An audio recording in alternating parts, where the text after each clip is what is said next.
একটা কথা কি, আমাদের দেশের সিস্টেমটা জানি কেমন।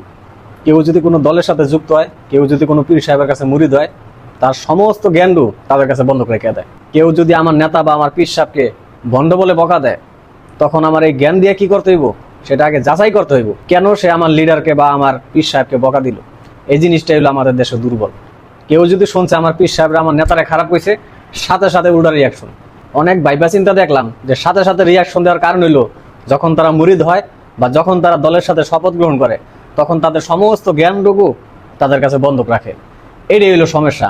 নাহলে এমন একটা লোক দেখলাম না যে সে নিজে নিজে চিন্তা কইরা যে বলছে আমি একটা ভুলের মাঝখানে ছিলাম, এখন আমি সঠিক রাস্তায় আইছি আলহামদুলিল্লাহ, বা আমি এখন কারো কাছে জিম্মি নাই। এই জিনিসটা তো দেখলাম না। এটাই হচ্ছে আমাদের জন্য দুর্ভাগ্য। মানুষের কাছে এমন ভাবে বন্ধক থাকে যে আর কোনো ভাবেই না, মনে হয় যে সে একজন মানুষ না, সে একজন পশু পাখির মতনে খাঁচার ভিতরে বন্ধক হয়ে জায়গা। এটাই হচ্ছে দুর্ভাগ্য আমাদের। যাই হোক, কি বুঝাতে চাইছি আপনারা সঠিক বুঝতে পারছেন। সর্বশেষ কথা, আমি কারো বিরুদ্ধে কথা বলি নাই। আমি বললাম আমাদের বাঙালি জাতি এই মানুষের হিসাব কইরা যে মানুষগুলো জানি কেমন হয়ে জায়গা, যারাই দলের সাথে যুক্ত তারাই আর চিন্তা ভাবনা করে না।